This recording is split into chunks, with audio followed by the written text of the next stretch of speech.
welcome you to this IEP Tips to Equip webinar series.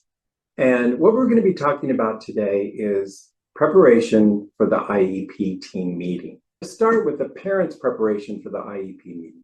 It's important to start with the purpose of the IEP team meeting. And what it is to create your child's special education program. The IEP should be designed to allow your child to make meaningful progress and to prepare them for independent living, further education, and employment. And you as the parent play a pivotal and critical role as a member of the IEP team. In fact, the law considers you an equal participant. But I think it's really important for a parent to take an active role in their child's education, because a parent has a lot of information that's helpful to the team, how the child learns, their strengths, their struggles, etc. So being an active participant can mean a more meaningful IEP for your child. Preparation is imperative because at that meeting, things go very quickly. Reports are referenced, information is given, updates are given, and unless you prepare ahead of time, it can slip by you very quickly. So I'd like to consider the following steps so parents can prepare for this upcoming IEP team meeting. Well, the first IEP tip to equip is simply to check the IEP notice date and time. This seems like a simple exercise, but it's important. Take a look at the meeting notice. It'll have the date and time for the meeting. And if this date or time doesn't work for you or anybody you intend to invite to the meeting, quickly reply in writing to the school. Tell them that you're not available this particular date, but also reference potential other dates when you and or your guests are available. You don't want to wait till the last minute, because if you do, they'll cancel the meeting and it's going to take much more time for everybody to get their schedules together to set a new date. The district can contact its members and find a mutually convenient date. And you're not wasting time waiting for everybody's schedule to get together at the last minute. IEP quick tip number 2, note the purpose of the IEP meeting.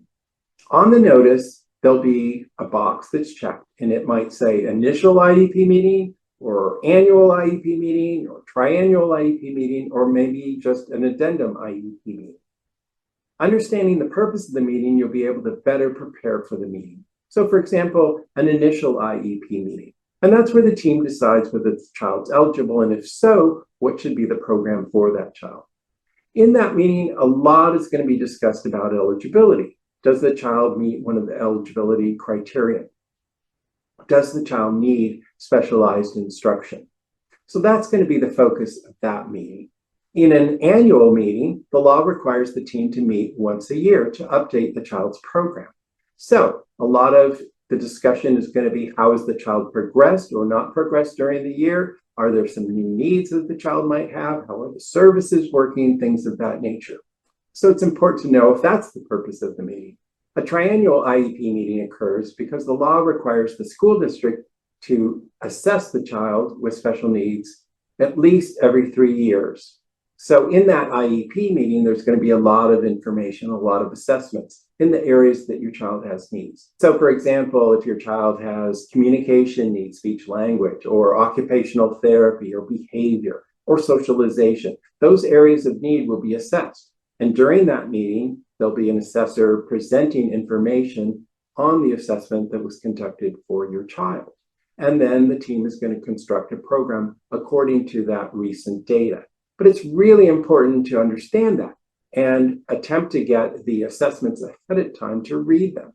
If you don't understand everything in the assessment, that's okay. You can note your questions and ask those questions during the IEP meeting. But you'll have a much better picture of where your child is progressing or not progressing, their new areas of need, etc., from these triennial assessments. Or it could be an addendum IEP, and that might be just a simple change to an IEP that's occurred recently. So the point being, by understanding the purpose of the meeting, you'll be able to focus and better prepare for the upcoming IEP meeting. Tip to equip number 3 is to request your child's educational records and review them. At least a few weeks in advance of the IEP meeting, make a written request to the school for all of your child's special education and general education records. And it's essential to review your child's records thoroughly in order to properly prepare for your child's IEP meeting. An IEP binder is a great way to keep all of these records in one place, and you can sort them by school year, by assessments or IEPs. There's different ways of doing it, but it's good to have all of your documents in one place and maybe tab them so you can have easy reference during an IEP meeting. So you want to review any progress reports, the most recent IEP assessment reports. Determine your child's strengths and weaknesses, their present levels of performance, and whether you believe your child is making progress on his or her goals, because all of these things are going to be discussed at the meeting. And I would say it's important to really focus on your child's last IEP. Take a careful look and determine whether your child's made progress or not. Look at the past present levels that were written a year ago. Has your child made progress on those present levels? Which goals does your child seem to be making the most progress on, or the least progress? Which goals are the most important in your mind? And think about some of your own goals that you would like to see your child achieve, whether it's academics, social skills, or behavior. Look for topics that need attention. Remember, this last IEP was written about a year ago, so a lot can change in a year. Is your child making progress or still struggling in certain areas? Which IEP supports and services have been helpful and which have not? Is your child making progress or struggling in any areas? Does he or she have behavior problems that have increased since the last IEP meeting? Or maybe they're new since the last IEP meeting. Is your child avoiding school or homework when they didn't previously? Is your child experiencing anxiety or depression or other social emotional needs for the first time? Is your child struggling more to stay focused in class or while doing homework? Does your child feel lost in a certain subject that used to be easier for them? Because remember, fourth grade can be a lot more difficult than third grade. Fifth grade can be a lot more difficult than fourth grade, or sixth grade than fifth grade. So all of this can change in 1 year's time. You don't want the IEP team to be on the track of just doing what they did the year before and changing a few things here or there. Really think about, what does your child need for this upcoming school year? And that's why the law requires the IEP to be held every year, because things do change. So be on top of any changes that you feel as the parent need attention in this new IEP. Well, that concludes part 1 of the parents' preparation for the IEP team meeting. In a couple of weeks, we'll be releasing part 2, and we'll continue on with the remainder of tips to prepare for your child's IEP meeting.